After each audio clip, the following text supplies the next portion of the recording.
Hello. Today, the Department of Labor reported that close to 40 million workers have filed for unemployment insurance since the middle of March in 2020, which represents about 23.4% of the U.S. labor market. However, the economy is slowly opening back as states unveil plans to allow businesses to function on a limited scale. But realistically, how many of those jobs will return? Well, my estimate is that it will be a fraction, since many of the businesses find it prohibitive to operate on a fraction of capacity. Think of the hundreds and thousands of small businesses that rely on a large volume of traffic to cover overhead expenses. And now they're unable to do so because of social distancing restrictions that are in place. Certainly, it is to protect us from transmitting coronavirus to each other, but definitely it is a financial loss for many businesses.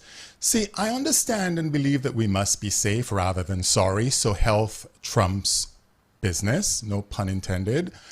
The stiff reality is that 11% of the job market is completely vulnerable due to furloughs or complete termination, because those jobs are not going to come back anytime soon. And based on the inability of businesses to function profitably for some time to come, that is one of the reasons why I think the jobs are not coming back. So how are you affected? Most importantly, what can you do to get your career back on track? They're complex questions and require complex answers. So today we're going to have a conversation with my guest. Her name is Diane Huth, to give you tips on how to jumpstart your career at this difficult time as we proactively find solutions to help you land back on your feet. Hello, I'm Michael Robinson, host of the Michael S. Robinson Show on Microbin Radio. Welcome to our live broadcasting here on Facebook and YouTube of US Beyond COVID-19 every Tuesday, Wednesday, and Thursday at 6 p.m. On Facebook, we're Michael Robinson NY, and on YouTube, it's the Michael S. Robinson Show. Please subscribe, give me a thumbs up if you like what we're saying. Happy to answer any comments or questions you have. They're always welcomed. My guest today is Diane Huth. She's no stranger to the Michael S. Robinson Show, also known as the Accidental Coach. She's the author of 2 books on Amazon, best-selling list entitled Brand You to Land Your Dream Job and Reinvent Your Career. Great titles. And I'm happy to have Diane with us. Welcome to the show, Diane. Well, thank you so much. It's great to be back with you and your listeners again. Thank you. Thank you also. So today we're going to be talking about the difficulties that we're facing in terms of jobs being lost and the unpredictability that people are facing, not knowing whether they're going to have a job tomorrow or not. We know some jobs are somewhat safe. I don't know if safe is the right word these days, but for the most part, many people are uncertain about the future. So my first question, what should displaced workers, people who are on furloughed situations, or people who potentially have the possibility of losing their jobs altogether, what should they be doing to mitigate the situation? Well, I think they should be doing what everybody should be doing right now, is getting ready to fine-tune a job search. You need to be prepared because you don't know if it's you today or if something's going to happen. You don't know. So you need to be prepared. And I encourage people to spend 2 hours a day taking care of themselves and their careers. You know, right now, Michael, people have more time on their hands than they've had since they were middle schoolers in summer school break, right? Mm-hmm. I mean, they've had nothing to do. They can't go out of the house. They can't drive. They can't go anyplace. So instead of binge watching Netflix, everybody should dedicate at least 2 hours to taking care of themselves and their future. And that means getting ready for a job search. It starts with fixing your resume. Everybody needs a strong, proactive resume. And they changed the rules 10 years ago and nobody told us. So I'm sharing the rules, the new rules with people. So you need a new resume that can be read through the applicant tracking system, which I call the resume reading robots. Mm-hmm. Can be seen in a 7.7 second scan by an online recruiter and at the same time resonates with the hiring managers. You need a new type of resume. And then that resume needs to be copied over and reflected in your LinkedIn page. And LinkedIn page is used by 94% plus, virtually 100% of everybody recruiting. It's a search tool where they use Boolean keyword searches to find you, and then everybody is going to vet you on LinkedIn before they're even going to consider talking to you, even an interview. So you have to have a powerful LinkedIn page. Those are the first two steps. Right. And you mentioned making sure the resume has buzzwords. They're actually algorithms that are oftentimes searched by computers before a human being touches that physical resume. So it's important to know that if you're looking for a job and you see what you can see what the algorithms are based on the job specs, or even based on what you do as a talent, whether you're an administrative assistant and you know that Microsoft Word and Excel are the key things, make sure they're on your resume, make sure that the things that are important to your job are highlighted in a place that is easily accessible. And the other thing is the organization of the resume. It's funny that we're talking about this because I spent over 22 years running a staffing firm on Wall Street with major shakers and movers as my clients, like JP Morgan Chase and Deutsche Bank and Goldman Sachs and Citigroup. So I know what these clients are looking for. And the key thing that you have to remember is you always want to put your best foot forward on your resume, especially. So for example, if your work history is your strong point, make sure that that is right up there before your education. If your education is not a strong point, move it down below your work history. So being able to organize your resume in a way that because when someone is looking for a candidate, we basically pull a resume and in 5 seconds we're deciding whether we want to hire that person or not. So it doesn't matter whether you have a PhD from Harvard but you only have 1 month experience working, then that PhD takes precedent. Or if you have 6 years working and no degree at all, then that takes precedent. So knowing what is important and being able to move that up front is key. And tell us also about the gaps in resumes, because some people have lost jobs and oftentimes there's a gap in the resume, which is a problem for many hiring managers. Mm-hmm. Some people actually write resumes with months and years. I just do years. I think that's way too much little data that's not as important. One of the ways that you can help cover gaps is through volunteer work, but also through having your own consulting company. And your own consulting company is as little as a URL for a website and a business card. You don't need to set up a corporation. You don't need to set up an LLC. What you do need to do is you can operate as a sole practitioner in your own name. If you use your own name, then you don't have to have a fictitious name statement registered. But if you want, just go ahead and go to your Secretary of State, and for $35, you can register the name of your own business as a fictitious name and you're covered. And then you operate as a sole practitioner. What that does is it allows you to bypass HR. HR is not your friend. HR's job is to take hundreds of resumes and eliminate 3/4 to 80 to 90%, so they can get down and hone on looking at just the top 10 to 15 candidates so that they can then read the resume. The first computer algorithm, its goal, the ATS system, is to eliminate 75% of all resumes based on the lowest scores of these key secret keywords that they put in.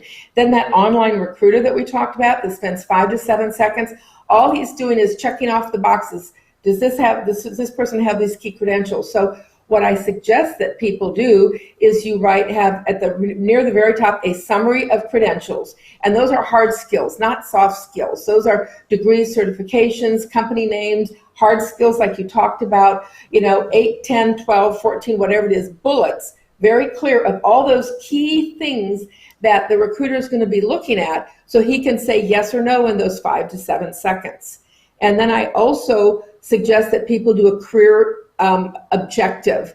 Now, I often get resumes, I read them, and I have no idea what somebody wants to do. I was talking with a young man last night. He'd worked in supervision for Ulta and beauty stores, and now he was a loan officer for a bank. And I'm going, what do you want to do? You write a career objective that is not your objective, it's the employer's objective. And so what you do is you say, I have this set of skills, I have this degree, this work experience, this certification, this passion to help you, Mr. Employer. You can actually put the person's name, the company's name in there, achieve these goals. And they've told you those goals in the job description. I want you to manage our financial services center, and you want to manage it profitably, And so you create, the first sentence should be personalized to the employer, telling him what skills you have to do the job that he's told you he wants. And then you have your career, your summary of credentials. Then you start on your resume on the experience, because otherwise in 7 seconds, they're never going to get down that far.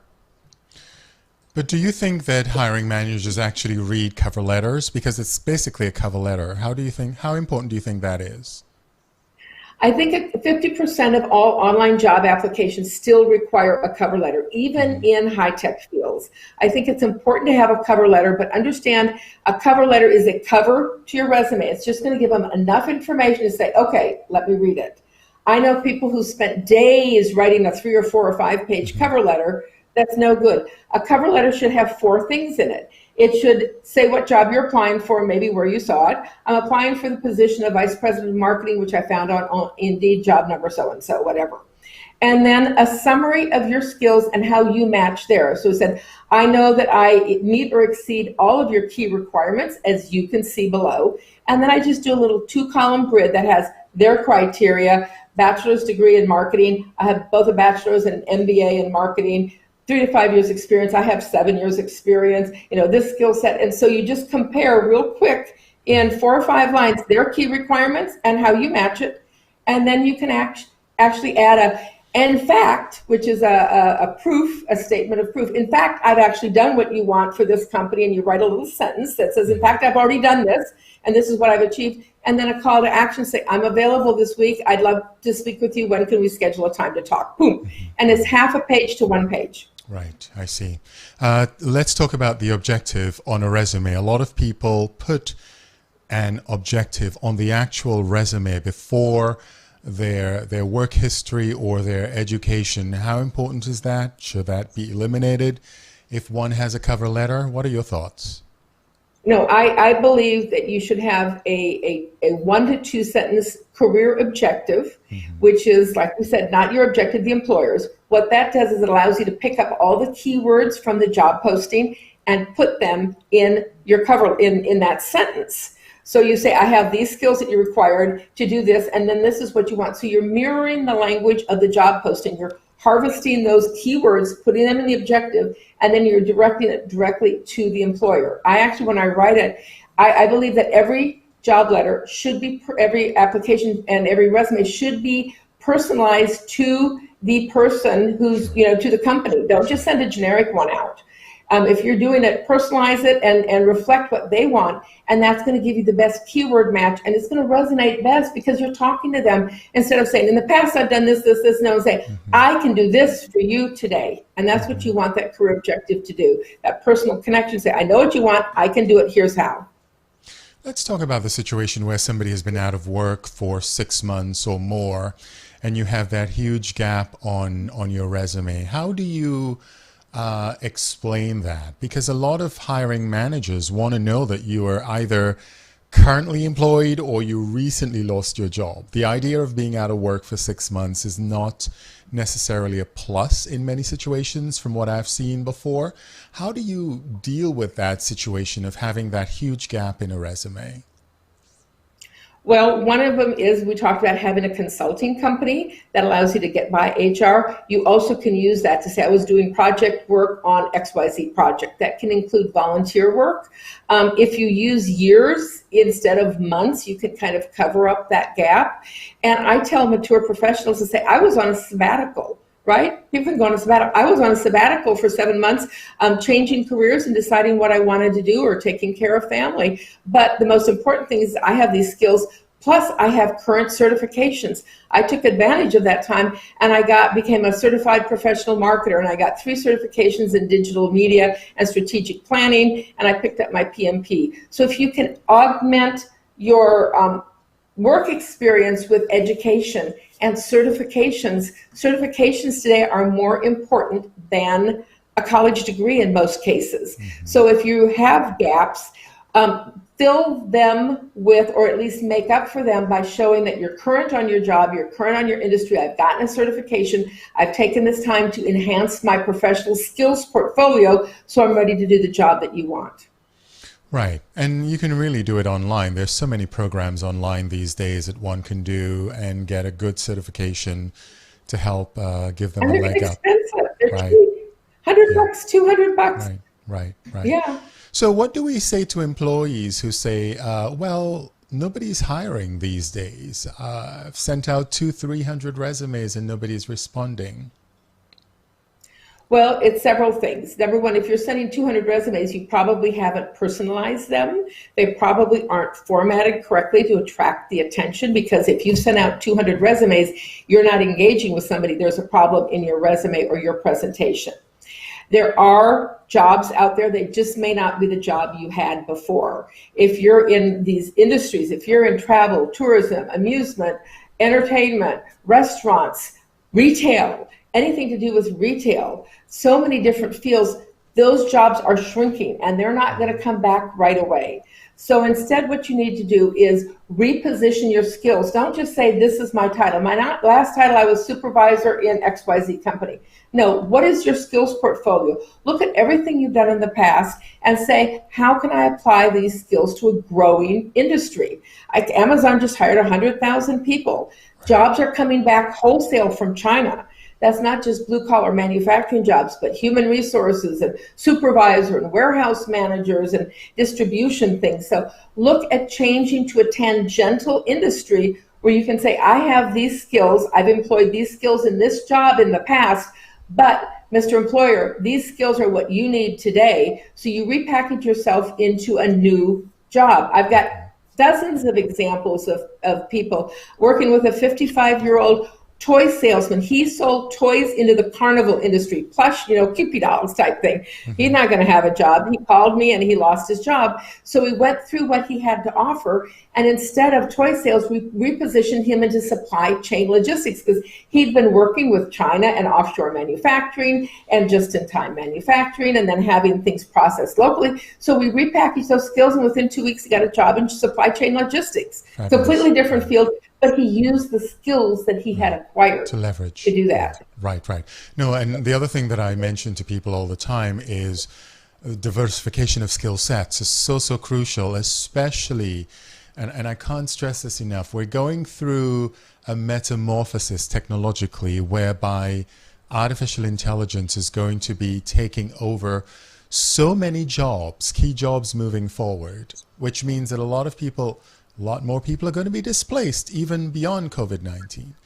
And I say to folks all the time, learn as much as you can, because the more skills you have, the more opportunities you have, like you said, Diane, to go out and reposition yourself to look for something else, or even have multiple jobs, because you may have a company that's looking for someone for 20 hours a week and another company that's looking for somebody for 20 hours a week.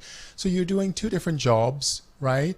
And it's almost like thinking like an entrepreneur. And if you notice the opening, I've changed my intro to think like an entrepreneur, succeed in your career, because that's a crucial element in running a business. You have to think outside the box, diversify your skill sets, diversify your target audience if you're selling something. And it's the same thing that has to apply to the future workforce. So I couldn't agree with you more where that's concerned. Let's talk a little bit about age discrimination, because you and I know that, and we've talked about this before in the past, this is a huge factor when it comes to hiring in the workplace. How do you get over that hurdle when you're over a certain age and you're looking for work and you have the skills, you have the enthusiasm and the desire to work, but you're being looked at or you're being looked past because someone else is younger? Well, age discrimination is a crisis in our economy. It was before then. A couple things you need to do is you need to be relevant. The most important thing is technology skills. If you aren't on top of technology, you will not get a job today. If you don't know how to use a computer and you don't know how to use email and you don't have basic computer skills, you will not get a job. So the number one thing that everybody needs to do is dedicate time into increasing and upping their computer technology skills. And it's free. It's online. YouTube, you can find anything you want, but you just need to focus on upping your technology skills. Then you need to look and act and present yourself as young and dynamic as possible. That's in your control. So you have to take steps. Let's face it, we're facing discrimination. You need to look as young, and you need to learn skills that young people do in terms of communication, in terms of presentation, in how you communicate, in like communication. Today, video is where it's at. Okay, people aren't reading long emails, so you have to learn to change your communication style. One of the hardest things for me, because I tend to want to like document everything, so I write a summary of a meeting that's 3 pages long. Like, no, just give me 3-sentence top line, and then if you need any more, contact me. People don't read long emails anymore. Yes. So you have to change your communication style, and then you need to understand what your value is. We have value besides this, just the task. Older people have industry legacy information. There may be a lot of young people coming through, but they don't know the players, they don't have the contacts, they don't know what happened in the past, they don't understand the history. And you can be the legacy of your company in helping to share that knowledge, which may be forgotten by new people who come through and pass through quickly. We as an older generation tend to have better communication skills. We grew up diagramming sentences and conjugating verbs, so we can communicate formally in writing better than many younger people. That's a skill. We have experience. We just have experience. We can mentor people and train people on some of these skills. We understand finances and money. Often in a business world, you have young, bright, talented people who just, got out of $150,000 of college. They're carrying $100,000 student debt. They just had a $50,000 wedding and are driving an $80,000 car. They don't know how to understand business budgets. They don't understand that a 5%, in gross margin points is going to make a difference. They don't understand when you want to cut budgets 5%, what that means. So we have that financial experience that they may not have. And I encourage people to look at your skill set, and part of that is your maturity, your experience in the industry, your communication skills, your network. Your network is huge. I have a network of 40 years in business that I can tap into. Part of the understanding is making yourself relevant. That means you have to invest time and energy in looking and acting as young as you can without looking silly. You need to make sure that you fit into the workforce. It's just the reality. Just saying, okay, I'm old and frumpy, that's not going to get you a job. You have to look like you're going to fit in. We just have to do it as part of it. Well, part of the interviewing process these days is actually phone calls or video conferencing. And certainly being able to put your best foot forward is crucial. Let's talk a little bit about that so that people have tips that they can follow. Because I think there's a little bit of ambiguity when it comes to having a video call that is an interview. You know, the protocol that one has to implement, making sure that you are in a clean, safe space, that you're not in your bedroom, in your bed, or with a lot of clutter behind you. So let's talk a little bit about that so we can give people some good tips on what to do when preparing for a video call that's an interview for a potential job. I actually have a video on my website, dianehuth.com, that will show you. It's about an 8-minute video where I train people because it's so important. You will undoubtedly in today's world end up with a video interview.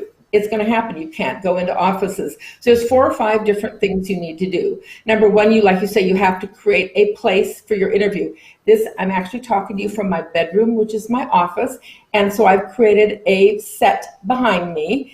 And you may not realize that plant's there, but there's a great big light plug with cords hanging out of it. So that's the place I could set things up. So I had to cover it up with a prop. So this is my video area, and it looks okay. You probably don't even see it up there. No, it looks fabulous. You need to have good lighting. And it means at least 2 sources of light. You know this. You don't want light that's too bright and you don't want to be too dark. I've got a ring light here. This is natural light coming in from the window. It leaves shadows on your face. Sure. So I have 2 lights. So I have balance. I actually have a 3rd light back there, and I have overhead lights.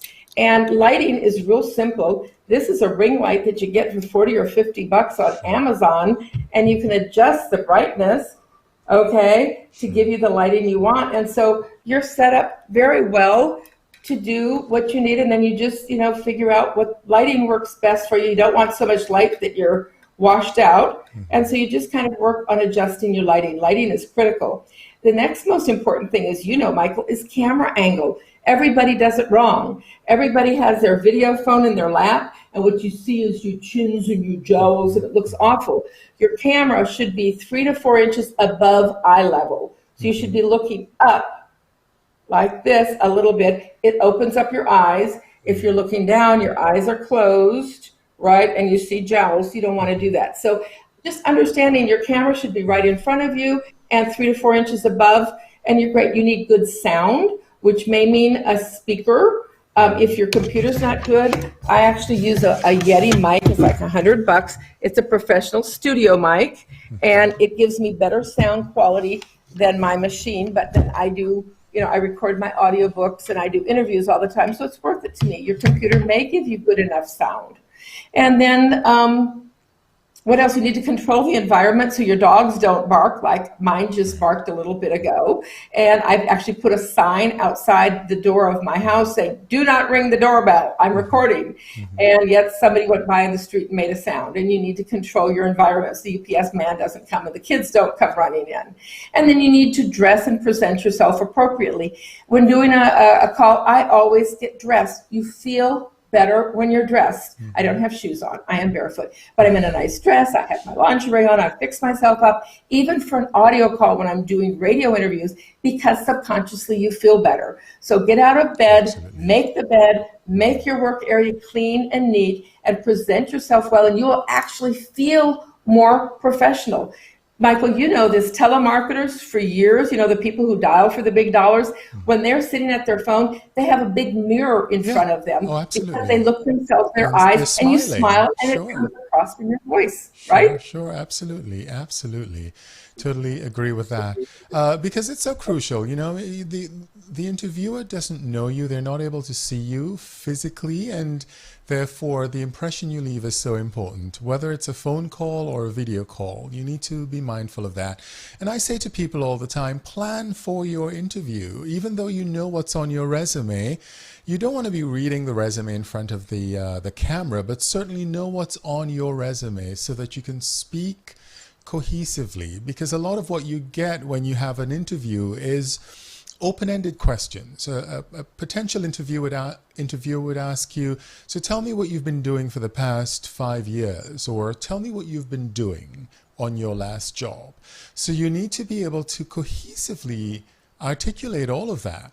And if you're not comfortable doing it, practice as much as you can in front of the mirror, and be friendly, be open, be yourself without being silly, because your personality matters. And, employers want to know that you have a personality, that you're not some drab, boring person that wouldn't blend into their culture. So a little bit of sense of humor is good, but certainly eye contact into the camera and being able to be gracious and thank the interviewer for the opportunity and give a positive spin at the end of your interview. Sum up your interview at the end. I love to tell people, don't forget to remind me why I should hire you. So I may have forgotten maybe 4 or 5 minutes into the call, but at the end, remind me why I should be hiring you. So being able to sum everything up at the end and thank the interviewer is so crucial. And I tell people that all the time. Absolutely. Yes, and I teach people what I call the 2-minute drill. That is when people say, tell me about yourself, right? That's the horrible question. Well, there's an answer. There's a way to do that. It's called the 2-minute drill. Right. And you break it down in like 15, 20-second segments. So you start with your early basically early education. I grew up in San Antonio, Texas, and I was able to go to UTSA and get my degree in marketing. Then early career for 15, 20 seconds, then recent career, and then why you're here right now, what has happened that brought you to this interview, and what the next steps are. So you have a guided kind of a presentation, so you don't spend time wandering around about topics that don't matter. You want to start from where you started education-wise, build on your career. My situation right now is so-and-so, which is why I'm here talking with you. Boom. And you make that story in 2 minutes. Very nice. So let's talk about your books, because they're really very interesting. I've had the opportunity of reading one of them and loved it. So tell us about your books and tell us about what you're going to be doing in future. Okay. Well, I worked in brand marketing for over 30 years. So I'm really a marketing person, just like you, changing careers. Right. I started teaching marketing at 2 universities about 4 or 5 years ago. And I discovered that my bright, talented students didn't have a clue on how to get a job when they graduate. It's like, what? You're going to graduate in 2 months and you don't have a resume? You don't have a LinkedIn page? What have you been doing? So I wrote a presentation that grew up to be a webinar, that grew up to be a book, etc. And that was my first one where I teach branding skills. Brand you, because I'm a brand marketer, to land your dream job. And the whole idea is you are a brand. You have to market yourself with the same skills that I would market a bottle of wine or a beverage or a perfume or whatever. So you use those marketing skills to market yourself. And then I do that a lot with college students. Then I discovered what we talked about, Michael, the problem with baby boomers. So I wrote this book, To Reinvent Your Career, Beat Age Discrimination. And that's talking to my generation, helping with these skills that we talked about. And then today, in this virtual world, I've just finished putting together 6 online courses to teach you everything you need to do to get a job. And then I realized it's like there's a course on how to write a resume and how to do LinkedIn and a cover letter and negotiate skills and interview skills. And then I realized that's not enough. There's this whole secret, this ladder of skills that you have to have all these different skills to be successful. So I'm packaging it all into a masterclass that I'm just launching this week called secretstolandyourdreamjob.com. So you go to secretstolandyourdreamjob.com and I'll teach you basically what you need to know, all these different skills, because you need to be investing in yourself. Whether you've got a good job or not, you need to be ready. And these are skills that once you learn them, they're going to serve you forever. Such as, did anybody teach you how to do interviews? Nobody taught me how to be successful in an interview. They're interview skills. We have to learn those. Nobody taught me how to negotiate a salary. On average, people leave over $7,500 on the table that they could get in salary if they knew how to negotiate it. Nobody taught me, right? I've left hundreds of thousands of dollars on the table by not knowing negotiating skills. So even if you're fairly advanced, there's things you need to be learning and teaching yourself so that you can master the skills, because you don't know what's going to happen. Things are changing in the job market beyond our control. We have no idea. So you need to educate yourself and be ready to land your dream job or to change. There may be an opportunity that opened. There may be a new factory coming. Your boss or somebody at a senior level may leave, may become sick, may leave, may change jobs. All of a sudden there's an opportunity for you to have an advance, a promotion to fill a void. If you don't have the skills, you're going to leave out. So I would like to encourage people to invest time learning the skills that are going to help you advance your career, because that's an investment in yourself. Instead of watching that movie on Netflix, learn some of these key skills. It'll make all the difference in the world. And tell us about HireMeNowPlease.com. HireMeNowPlease.com. I have a 14-page career guide and cheat sheet, which kind of walks you through 25 different things that you need to know in your job search. It gives you lots of valuable tips on how to do it, but you can kind of go through and say, gee, I'm kind of weak on social media and I don't know this. So you can get it at HireMeNowPlease.com. It's a downloadable PDF. And I think it's got a lot of valuable tips and skills for everybody. And that will let you figure out where your voids are, where your weaknesses are, so that you can then invest your energy and time into learning the skills that you need to be ready. Like, do you have your mentors in place? Do you have letters of recommendation? How are your social media pages? lots of different things. Do you have an updated resume? Do you have a LinkedIn page? How are you utilizing social media? There's so many different things. And so it's a free guide that I think is very valuable to help you figure out. Start thinking about, where am I going to go? Sure. Diane Huth, thank you so much for joining us today. Michael, thank you. It's a real pleasure to be here and to help guide your listeners and your viewers on their future. There are jobs out there. There are good jobs. They're just different maybe than what you expected. So invest the time in yourself to learn the skills so that you're ready when opportunity knocks or is forced on you, so that you can find and land your dream job. Thanks so much, Michael, for having me. Thank you very much. I'm Michael Robinson. Remember, this is your time. Use it wisely.